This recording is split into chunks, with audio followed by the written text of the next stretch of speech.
বন্ধু যদি বান্ধবীকে রেপ করে তাহলে সেখানে নিরাপত্তা কি করে দেবে বলুন তো আমাকে। কলেজের ভেতরে যদি করে সেখানে পুলিশ থাকবে কলেজে। কারণ কনলাল বন্দ্যোপাধ্যায়ের মতো অমানুষ নেতাদের সমর্থন তার সাথে আছে। প্রতিটি কলেজে তৃণমূল নেতারা এইরকম অমানুষ লুম্পেন মস্তান রাজত্ব চালু করেছে, আর কল্যাণ বন্দ্যোপাধ্যায়রা তাদের মদত দিয়েছে। শুধু একটা কল্যাণ বন্দ্যোপাধ্যায় নয়, তৃণমূল সর্বোচ্চ যে নেত্রী তিনি আগে পশ্চিমবঙ্গের প্রতিটি ধর্ষণের ঘটনাকে লঘু করে দেখানোর চেষ্টা করেছেন। বাচ্চা ছেলেদের কাজ, দেহ শরীর থাকলে এরকম ঘটনা ঘটে, অন্য রাজ্যে কি এরকম ঘটনা ঘটে না। তৃণমূল নেতাদের প্রত্যক্ষ মদতে এই ধর্ষকরা এই সাহস পাচ্ছে যে কোনো জায়গাতে, যে কোনো কলেজে। এটা কোনো নতুন ঘটনা, তৃণমূলের অস্বীকার করবে কি করে? ও তো তৃণমূল ছাত্র পরিষদের সভাপতি ছিল, অস্বীকার করার জায়গা কিছু নেই। আর আমরা বলছি অস্বীকার করার ব্যাপার নয়, তার পরবর্তীতে তৃণমূল নেতাদের যে রিয়াকশন সেটা প্রমাণ করছে তৃণমূল নেতাদের প্রত্যক্ষ মদতে কলেজে তৃণমূল জিজ্ঞেস করুন তো। এই ধর্ষণ ঘটনা ঘটে যাওয়ার পরে তৃণমূলের নেতারা যেরকম নির্লজ্জভাবে তার সমর্থনে দাঁড়িয়ে গেছে সেটা প্রমাণ করছে ও তৃণমূলের নেতা। কেন আমি এই কথাটা বলছি? আপনারা কল্যাণ বন্দ্যোপাধ্যায়ের বক্তব্য শুনতে পেয়েছেন, কি চমৎকার কথা। উনি তো আইনজীবী, কি চমৎকার কথা। একজন বন্ধু যদি কাউকে ধর্ষণ করে তাহলে পুলিশ তার নিরাপত্তা দেবে কি করে? উনি আসল কথাটা ভুলে যাচ্ছেন যে এই বন্ধু নন, এই তৃণমূলের নেতারা কলেজে কলেজে ধর্ষণ করার সাহস পাচ্ছে কারণ কনলাল বন্দ্যোপাধ্যায়ের মতো অমানুষ নেতাদের সমর্থন তার সাথে আছে। প্রতিটি কলেজে তৃণমূল নেতারা এইরকম অমানুষ লুম্পেন মস্তান রাজত্ব চালু করেছে, আর কল্যাণ বন্দ্যোপাধ্যায়রা তাদের মদত দিয়েছে। শুধু একটা কল্যাণ বন্দ্যোপাধ্যায় নয়, তৃণমূল সর্বোচ্চ যে নেত্রী তিনি আগে পশ্চিমবঙ্গের প্রতিটি ধর্ষণের ঘটনাকে লঘু করে দেখানোর চেষ্টা করেছেন। বাচ্চা ছেলেদের কাজ, দেহ শরীর থাকলে এরকম ঘটনা ঘটে, অন্য রাজ্যে কি এরকম ঘটনা ঘটে না। তৃণমূল নেতাদের প্রত্যক্ষ মদতে এই ধর্ষকরা এই সাহস পাচ্ছে যে কোনো জায়গাতে, যে কোনো কলেজে। এটা কোনো নতুন ঘটনা, তৃণমূলের অস্বীকার করবে কি করে?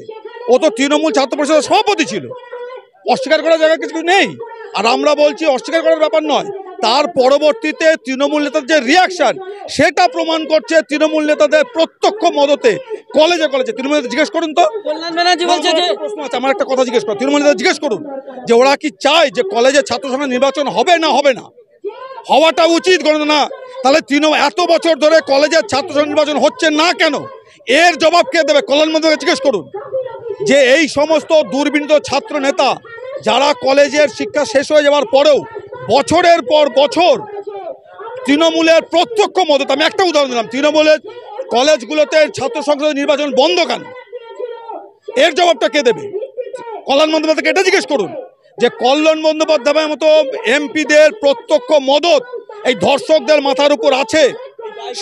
সেই জন্য তৃণমূল আজকে নেতাদের রিয়াকশন প্রমাণ করে দিচ্ছে যে তারা এই ধর্ষকদেরকে প্রতিটি কলেজে প্রত্যেকটি শিক্ষা প্রতিষ্ঠানে এটা তারা চালু রেখেছে, আর নেতাদের রিয়াকশন আপনারা বলছেন সেটা প্রমাণ করছে।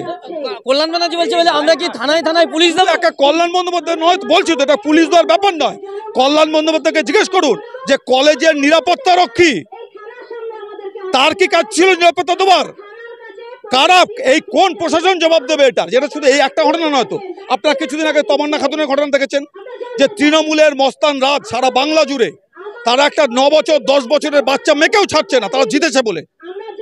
কল্যাণ বন্দ্যোপাধ্যায়কে জিজ্ঞেস করুন যে কল্যাণ বন্দ্যোপাধ্যায় আর কতদিন এই ধর্ষকদের পাশে দাঁড়াবে, আড়াল করার চেষ্টা করবে। এবং আবার বলছে পুরো তৃণমূল সরকারটা, তৃণমূলের সর্বোচ্চ নেত্রী বারবার পশ্চিমবঙ্গে ধর্ষণের ঘটনাকে লঘু করে দেখানোর চেষ্টা করেছেন। তাদের প্রত্যক্ষ মদতে কলেজগুলোতে লুম্পেন রাজ, ধর্ষণ রাজ চালু হয়েছে। পশ্চিমবঙ্গের মানুষের কাছে কোনো রাস্তা নেই। আমি তো সেটাই বলছি, আমি তো এই কথাটাই বলছি যে তৃণমূল প্রশাসনের প্রত্যক্ষ মদতে তারা কলেজগুলোর নির্বাচন বন্ধ রেখেছে। তাদের নেতাদের প্রশ্রয়ের হাত আছে বলে তারা এই কাজ করার আজকে সাহস দেখাচ্ছে। এটা সারা বাংলা জানে, কল্যাণ ব্যানার্জিও জানে। আর ওটাকে লুকোনোর জন্য তারা মিহি করে বলছেন বন্ধু করেছে। কজন বন্ধু করেছে? শশী পাজা বলছেন যে বিরোধীরা এটা নিয়ে রাজনীতি করছেন, ধর্ষণের মধ্যে একটা অপরাধের ঘটনা। আমি তো আবার বলছি এই সমস্ত রিয়াকশনগুলো কেন বলছে কথাটা, একদল যখন প্রকাশ্যে কল্যাণ ধর্ষকের পক্ষে দাঁড়াচ্ছে, শশী পাজের মতো নেত্রীরা তারা চাইছেন এই যে আমরা রাস্তায় দাঁড়িয়ে বিক্ষোভ দেখাচ্ছি, আমরা এই ধর্ষণের ঘটনার প্রতিবাদ দেখাচ্ছি, তারা চাইছে এটা বন্ধ করে দিতে। কেন? তারা কার্পেটের তলায় লুকিয়ে ফেলতে চাইছে এই ঘটনা, যে তারা কলেজে কলেজে এই ধর্ষকদের প্রশ্রয় দিয়েছে, লুম্পেনরা চালু করেছে। এর বিরুদ্ধে আজকে পশ্চিমবঙ্গের বিরোধীরাও কোনো প্রতিবাদ, ভাবুন ওদের ঔদ্ধত্য ভাবুন, ওরা বলবে দিল্লি থেকে বিক্ষোভ, মানে পশ্চিমবঙ্গের মেয়ে ধর্ষিতা হবে, আমরা রাস্তায় নেমে প্রতিবাদটুকু করতে পারবো না।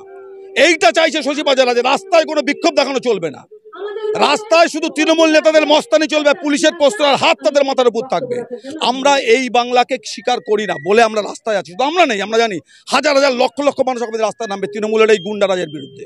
কুণাল ঘোষ বলছেন যে এখানে বিজেপি আর বামেদের পথে নামার কোনো অধিকার নেই, কারণ তো হচ্ছে তারা নিজেরাই ধর্ষণের সঙ্গে জড়িত। এখানে বিজেপি বাম বলতে কাকে বলছে? তৃণমূলের কটা নেতার নাম বলবো যারা ধর্ষণের সাথে প্রত্যক্ষভাবে জড়িত, তারা কতটা লম্পট হলে পরে তারা এই কথা বলতে পারে যে একটা ধর্ষণের ঘটনা ঘটেছে, ধর্ষণের বিরোধিতা কেউ করতে পারবে না। আপনি ভাবুন, সাধারণ মানুষ, আপনি বিজেপি ছাড়ুন, বামপন্থী ছাড়ুন, সব ছেড়ে দিন, সাধারণ মানুষ ওরা চাইছে না যে রাস্তায় দাঁড়িয়ে মানুষের প্রতিবাদ করুক। কেন? আমি তো কতগুলো সহজ প্রশ্ন করলাম, ওকে জিজ্ঞেস করুন তো, কোনো কলেজের নির্বাচনে কোথাও শিক্ষা প্রতিষ্ঠানের নির্বাচন হচ্ছে না কেন? সেটা কারা বন্ধ করে রেখেছে? বামপন্থীরা বন্ধ করে রেখেছে?